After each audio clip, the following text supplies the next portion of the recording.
তাহলে আমাদের দুইটা টপিক শেষ হয়ে গেল। একটা ছিল আমাদের হিট ইঞ্জিন, আর একটা ছিল আমাদের কি হিট পাম্প। এবার আমরা আলোচনা করব রেফ্রিজারেটর নিয়ে। রেফ্রিজারেটর কাকে বলে? রেফ্রিজারেটর বললে সবার মাথায় একটা জিনিসই আসে, সেটা হচ্ছে কি ফ্রিজ। কারণ ফ্রিজকে আমরা কি বলি? রেফ্রিজারেটর বলি। আচ্ছা, রেফ্রিজারেটরের ঘটনাটা কি হচ্ছে?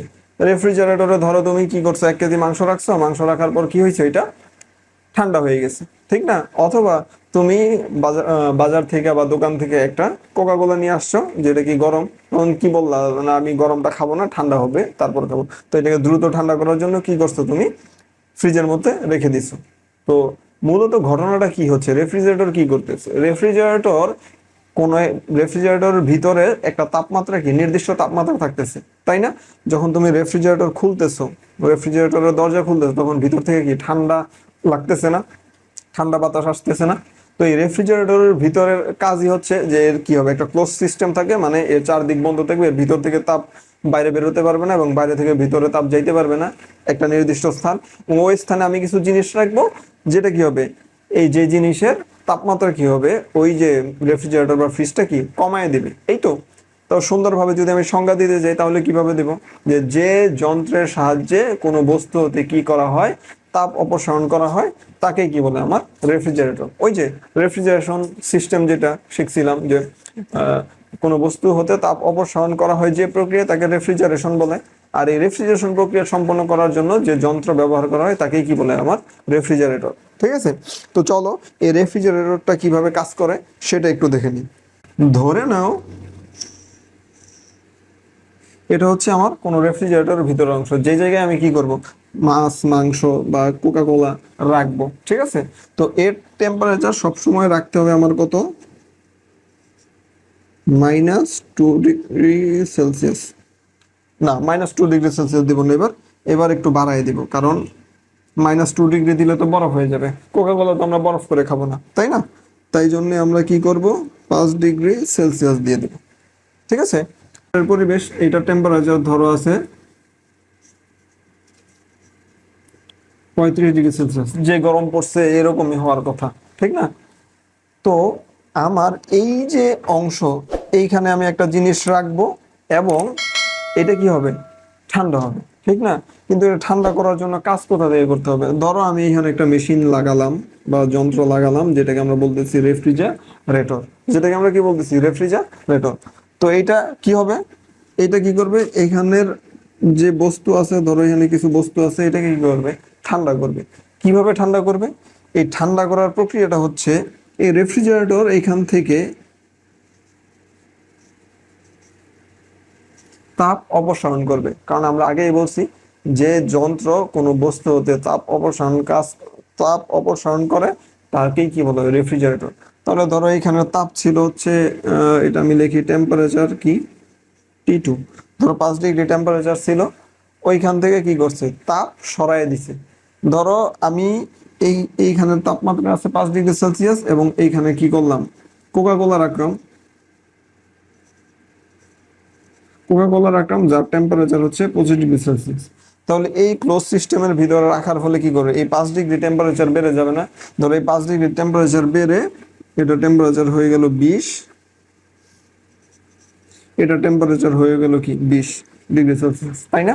কারণ আমরা কি জানি, সবসময় কি উষ্ণতম স্থানে কি হয়, উষ্ণতম স্থান থেকে শীতলতম স্থানে কি হয়, তাপমাত্রা স্থানান্তরিত হয়।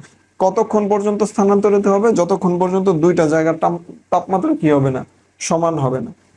যতক্ষণ পর্যন্ত দুইটা তাপমাত্রা সমান না হবে, ততক্ষণ পর্যন্ত কি তাপ স্থানান্তরিত থাকবে, ঠিক না? তাহলে এখন দেখো 20 হয়ে গেছে, কিন্তু আমার এইখানে তো কথা ছিল, এইখানে তাপমাত্রা সবসময় আমার কি রাখতে হবে, 5 ডিগ্রি সেলসিয়াসে রাখতে হবে, ঠিক না?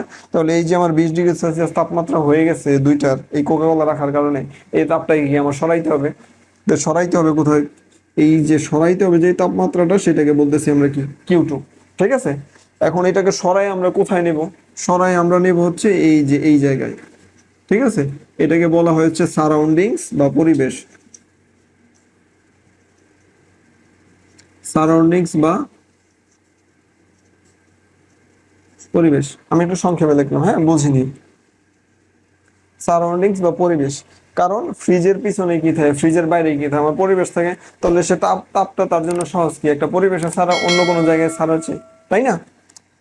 তাহলে এই যে 20 ডিগ্রি সেলসিয়াস তাপমাত্রা সরাই আসে কি করতেছে, এইখানে এনে ছাড়তেছে, এইখানের তাপমাত্রা কম আর এইখানের তাপমাত্রা কি বেশি, তাহলে এইটাকে কি বলি আমরা, T1। কারণ আমরা আগেই পড়ছি, হ্যাঁ, সবসময় কি T1 কি হাই টেম্পারেচার বা বেশি তাপমাত্রা ধরছি, বেশি তাপমাত্রা ধরছি, আর T2 কে কম তাপমাত্রা ধরছি। আমরা যেহেতু বলছিলাম কি এক ডায়াগ্রামের সবগুলো শিখবো, সেজন্য ডায়াগ্রামের কোনো অংশের কি করি নাই, পরিবর্তন করি নাই, সবগুলোকে কি রাখছি, একই রাখছি।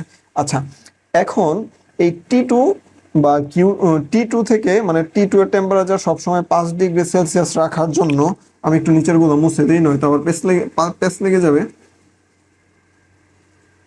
তাহলে T2 এর টেম্পারেচার 5 ডিগ্রি সেলসিয়াস রাখার জন্য আমার কি করতে হচ্ছে, এখান থেকে কি, এই যে কোকা কোলা রাখার কারণে তাপমাত্রা বেড়ে গেছিল, তাহলে এটাকে সরাইতে হবে না, নর্মালি কি সরবে।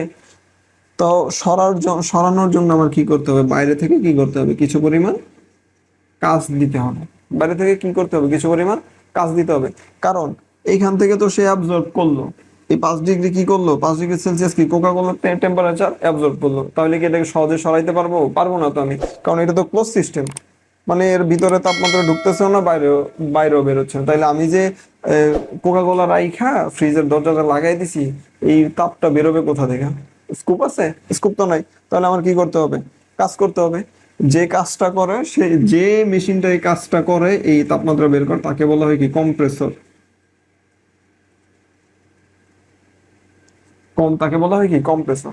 এই পরবর্তীতে আমরা আসতেছি যে রেফ্রিজারেশন সিস্টেমের প্রসেস ফ্লো ডায়াগ্রাম যেটা, তখন আমরা কি এই কিভাবে এই কাজগুলো হয় এই ডায়াগ্রামের সাথে মিলিয়ে আমরা কি কোন প্রক্রিয়ায় কিভাবে হয় সেগুলো দেখব। ঠিক আছে, আপাতত আমরা এই ডায়াগ্রামটা একটু বোঝার চেষ্টা করি। তাহলে আমার ছিল এখানে T2 কি, কম তাপমাত্রা। এখন কোকা কোলা রাখার কারণে তাপমাত্রা বেড়ে গেছে, এই তাপমাত্রাকে আমাকে সরাইতে হবে। যে কোকা কোলা রাখার কারণে যে তাপমাত্রাটা, এই তাপ শক্তিটা উৎপন্ন হয়েছে, সেটা হচ্ছে আমার Q2। এই Q2 কে সরাইয়া T1 এ নিতে হবে, এবং কি সেটা হবে কি Q1, তাই না? তাহলে এর জন্য আমার কি বাইরে থেকে কাজ করতে হয়েছে, এটাকে বলা হয় কি ওয়ার্ক ইনপুট বা ওয়ার্ক ডান, যেটাই বলেন বলতে পারেন, কোনো সমস্যা নাই। এটাকে ওয়ার্ক ডান অথবা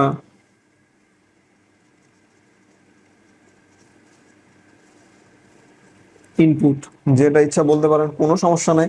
তাহলে মূলত ঘটনাটা কি ঘটছে, এই তো আমার ডায়াগ্রাম হয়ে গেল। এখন আমি যদি ইফিসিয়েন্সি বের করি, ইফিসিয়েন্সি হবে কত, ইফিসিয়েন্সি বা দক্ষতা কত হবে, COP of R, coefficient of performance. আমি বলছিলাম যে হিট পাম্প এবং রেফ্রিজারেটরের ক্ষেত্রে এটা ব্যবহার করা যাবে না, ব্যবহার করতে হবে কি, কোএফিসিয়েন্ট অফ পারফরমেন্স। ওকে, তাইলে এইটা কি হবে, আমি তো এখানে দেখতেছি ওয়ার্ক ইনপুট, তাহলে ওয়ার্ক ইনপুট ডব্লিউ, এটা আমি জেনে গেছি। তাহলে আউটপুট কোনটা হবে, ঠিক না? এই আউটপুট কোনটা হবে, রেফ্রিজারেটরের ক্ষেত্রে আমি বলছিলাম যে রেফ্রিজারেটর কি করে, যে ঠান্ডা করে, একটা বস্তুকে ঠান্ডা করে। তাহলে ওই ঠান্ডা করার জন্য আমার কি হইতেছে, এই ঠান্ডা করার জন্য কি করতেছে, আমার তাপ শোষণ করতেছে বা তাপ অ্যাবজর্ব করতেছে।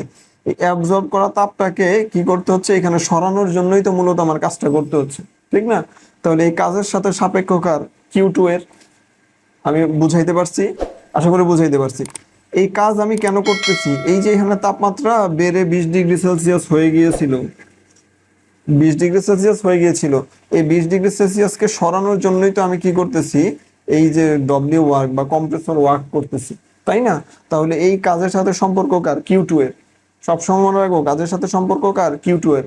অথবা রেফ্রিজারেটরের ক্ষেত্রে আউটপুট, আউটপুট সবসময় কি হবে, যেটার তাপমাত্রা কম সেটার।